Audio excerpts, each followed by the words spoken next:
आप देख रहे हैं वैभव कृष्ण ज्ञान। क्या हुआ जब अचानक पहुंचा सैकड़ों नागों का झुंड। इनका संबंध नागलोक से बताया जा रहा है। आखिर राम मंदिर प्राण प्रतिष्ठा से पहले अचानक इतने सारे चमत्कार क्यों हो रहे हैं? सबसे पहले गिद्धों का झुंड राम मंदिर के आसपास दिखाई दिया, जिसे जटायु का वंशज कहा जा रहा है। लोग इनकी पूजा कर रहे हैं। इसके बाद कुछ भालू अयोध्या में अचानक से देखे गए, जो कि जामवंत का प्रतीक हैं। और इसके बाद विभीषण भी अचानक से अयोध्या में प्रकट हुए। लेकिन अब एक ऐसा चमत्कार देखने को मिल रहा है जो अयोध्या के लिए खतरनाक साबित हो रहा है। आज की वीडियो में इस बहुत बड़े रहस्य से पर्दा उठने वाला है। आखिर राम जी का नागों के साथ क्या संबंध है? आखिर प्राण प्रतिष्ठा से पहले इतने सारे नाग एक के बाद एक अयोध्या में क्यों निकल रहे हैं, वो भी अलग अलग प्रजाति के? आगे बढ़ने से पहले अगर आप भी एक सच्चे सनातनी हैं तो वीडियो को लाइक करके कमेंट बॉक्स में जय श्री राम जरूर लिखिएगा। 22 जनवरी सोमवार के दिन अयोध्या के नए निर्मित राम मंदिर में होने जा रही है रामलला की प्राण प्रतिष्ठा, जो कि सभी देशवासियों को बेसब्री से इंतजार है। राम जी के मंदिर की भव्य तैयारियां जोरों शोरों से की जा रही हैं। यह तारीख कोई आम तारीख नहीं है, बल्कि इसके पीछे बहुत ही खास महत्व छुपा हुआ है। आखिर राम मंदिर की प्राण प्रतिष्ठा के लिए 22 जनवरी का समय ही क्यों चुना गया? इसके पीछे का रहस्य जानकर आपके भी होश उड़ जाएंगे। त्रेता युग में प्रभु श्री राम का जन्म अभिजीत मुहूर्त में हुआ था। 22 जनवरी सोमवार के दिन मृगशीर्ष नक्षत्र में हुआ था। अभिजीत मुहूर्त का संयोग बन रहा है। यही कारण है कि इस तिथि को रामलला की प्राण प्रतिष्ठा के लिए चुना गया है। साथ ही यह भी माना जा रहा है कि इस मुहूर्त में रामलला की प्राण प्रतिष्ठा करने से प्रभु श्री राम सदैव मूर्ति के अंदर विराजमान रहेंगे। लेकिन जैसे जैसे प्राण प्रतिष्ठा का समय नज़दीक आ रहा है, वैसे वैसे अलग अलग प्रजाति के नाग अचानक ही अयोध्या में प्रकट हो रहे हैं, जो कि अयोध्या वासियों के लिए खतरा बनते जा रहे हैं। लेकिन गिद्धों का झुंड और भालुओं का संबंध तो प्रभु श्री राम से बताया जाता है, क्योंकि रामायण में उन्होंने प्रभु श्री राम की सहायता की थी। लेकिन इन नागों का श्री राम के साथ क्या संबंध है? आज की वीडियो में इस रहस्य से पर्दा उठने वाला है। चौंकाने वाली बात है कि इनमें दो प्रजाति के नाग अलग अलग क्षेत्र में बार बार निकल रहे हैं, जिनका संबंध वासुकी और तक्षक नाग के साथ जोड़ा जा रहा है। ऐसा कहा जाता है कि प्रभु श्री राम के भाई लक्ष्मण साथ साथ अनंत शेष नाग का रूप हैं, और वासुकी नाग, तक्षक नाग और शेष नाग तीनों ही आपस में भाई भाई हैं, जिसमें तक्षक नाग और वासुकी नाग पाताल में निवास करते हैं और शेष नाग बैकुंठ में भगवान विष्णु जी की सेवा करते हैं।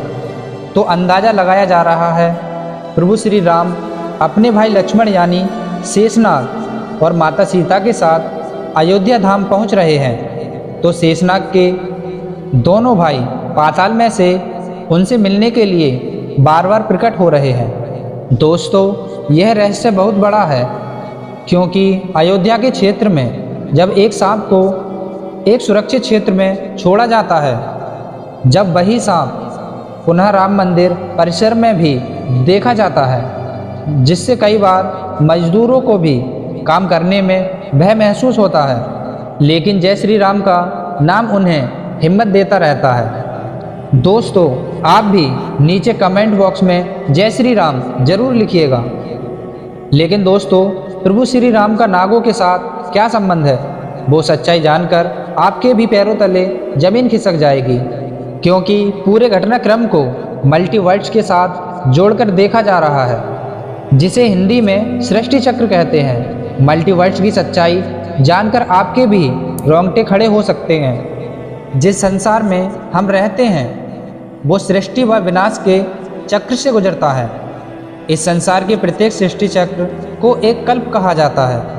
हर कल्प में 4 युग या 4 भाग होते हैं। दूसरे भाग यानी त्रेता युग में राम अयोध्या में जन्म लेते हैं और रामायण करके फिर से वैकुंठ लौट जाते हैं। यानी कि अगर आप इस पृथ्वी पर अपना जीवन व्यापन कर रहे हैं, आप जो घटनाक्रम कर रहे हैं वही बराबर घटनाएं किसी और यूनिवर्स या कल्प में आपके ही रूप के साथ पुनः होने वाली है या फिर हो चुकी है। आगे मल्टीवर्स की सच्चाई को साबित करने के लिए एक ऐसा पौराणिक घटना आपको बताएंगे जिसे जानने के बाद आपको भी मल्टीवर्स की सच्चाई पर यकीन होने लगेगा।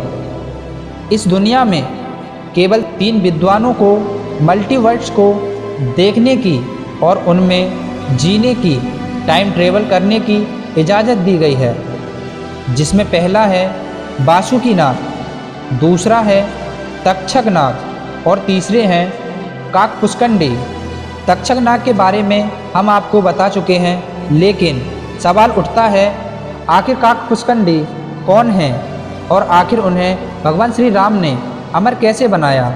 वेदों और पुराणों के अनुसार काकपुष्कंडी ने 11 रामायण और 16 महाभारत देखी हैं। वह कल्प के अंत तक अपने शाश्वत शरीर में जीवित रहे हैं। भगवान राम ने काकपुष्कंडी को अमर बनाया था। कोय के रूप में अपने एक जन्म के दौरान काकपुष्कंडी की मुलाकात बालक राम से हुई। प्रभु खेल रहे थे और उसने उन्हें चोंच से पकड़ने की कोशिश की। समय आने पर काकपुष्कंडी को भगवान के मुख के दर्शन हुए। बालक राम के मुख में आकाश गंगा और पूरे ब्रह्मांड को देखने के बाद काकपुष्कंडी ने भगवान राम से दूर उड़ना बंद कर दिया और उनके पास वापस लौट आए। काकपुष्कंडी ने भगवान राम को ना पहचानने के लिए क्षमा मांगी।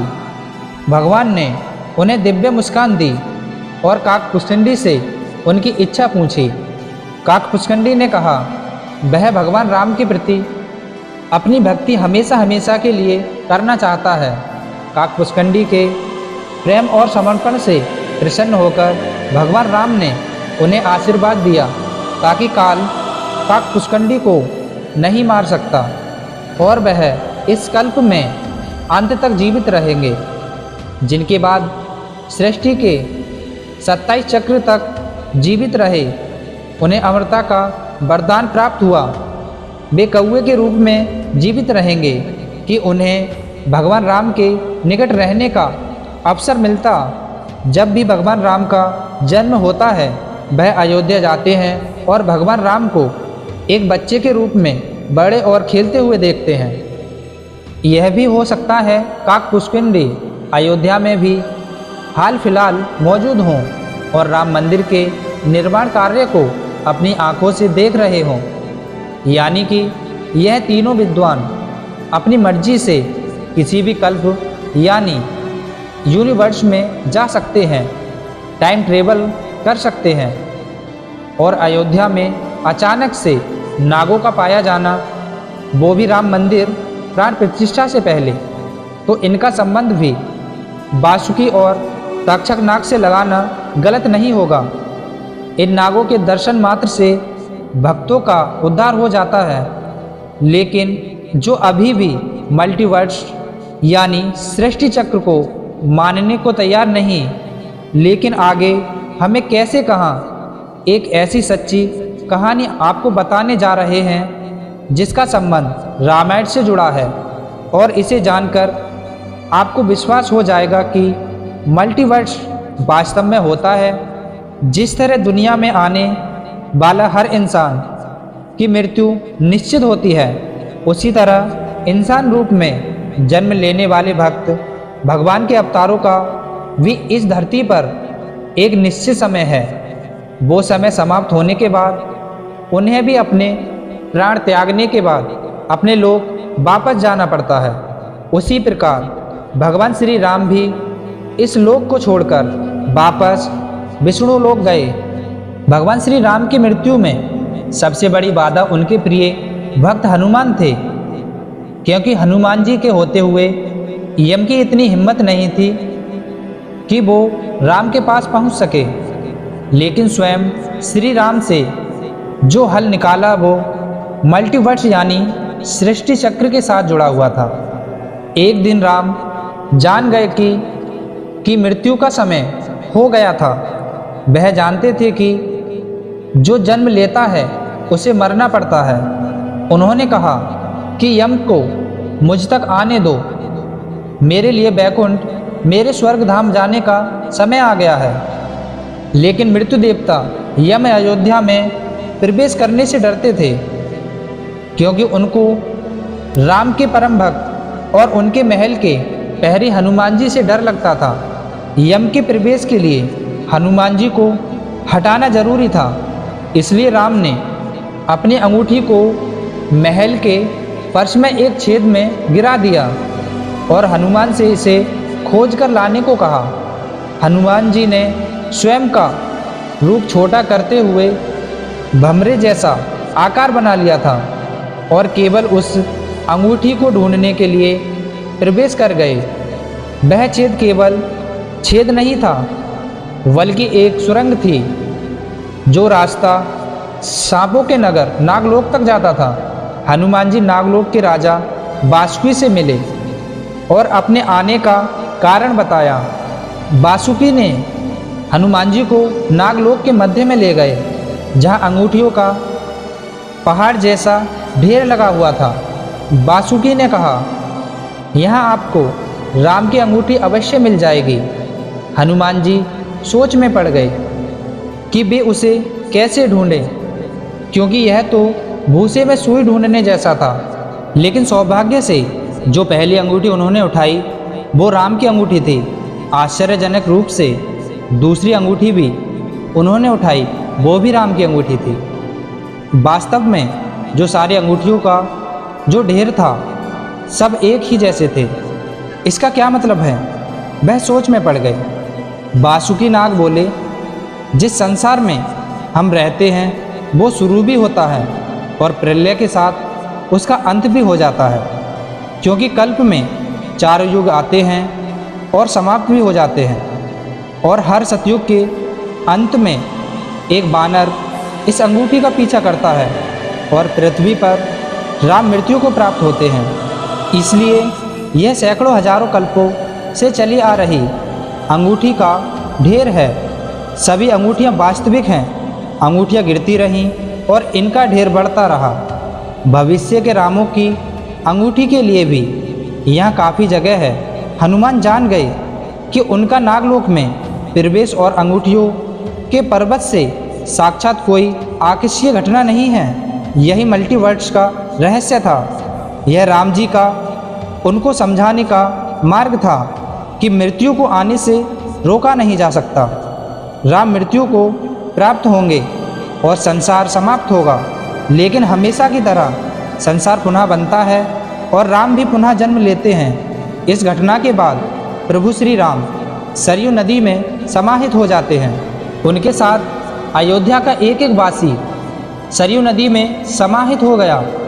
यहाँ तक कि कीट पतंगे और अयोध्या के पशु पक्षी अयोध्या की सरयू नदी में समाहित हो गए।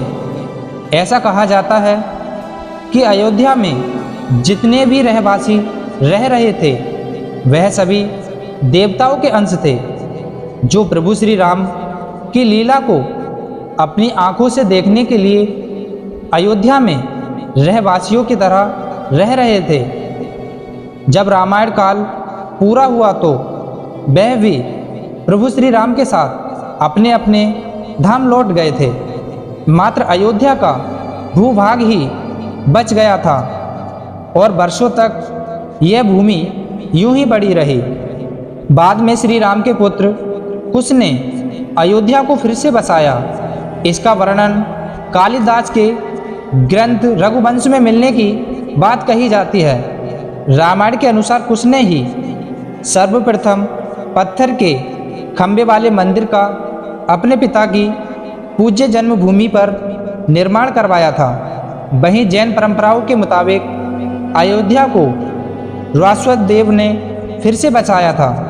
भविष्य पुराण के अनुसार उज्जैन महाराज विक्रमादित्य ने ईसा पूर्व में एक बार फिर से दूसरी बार उजड़ चुकी अयोध्या का निर्माण करवाया था। धार्मिक ग्रंथों के अनुसार उन्होंने अयोध्या में सरयू नदी के लक्षण घाट को आधार बनाकर 360 मंदिरों का निर्माण करवाया। वह भगवान विष्णु के परम भक्त थे और इसीलिए उन्होंने ही श्री राम जन्मभूमि पर एक भव्य मंदिर का निर्माण करवाया था।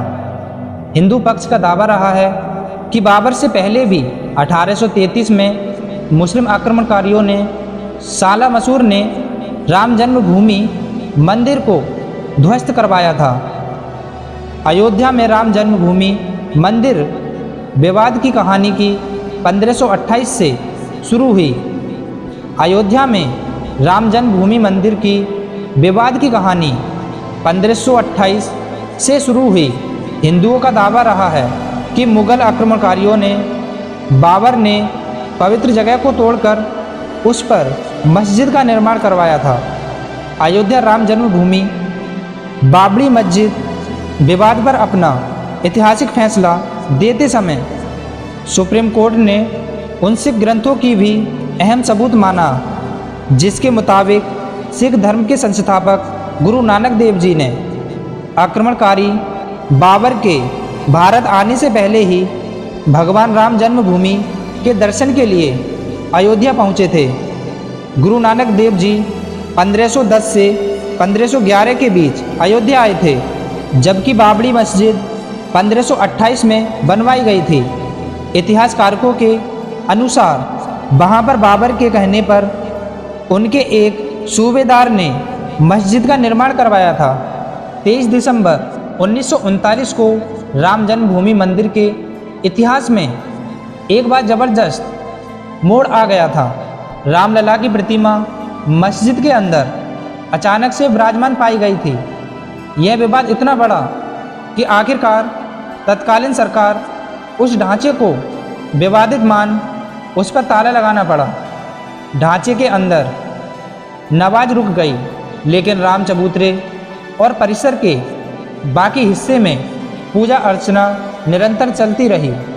6 दिसंबर 1992 को अयोध्या राम जन्मभूमि आंदोलन से जुड़े लाखों कार्य सेवक जुटे थे। उन्होंने ही उस विवादित ढांचे को ध्वस्त कर दिया था। भगवान रामलला ढांचे से निकलकर स्थायी टेंट में आ गए।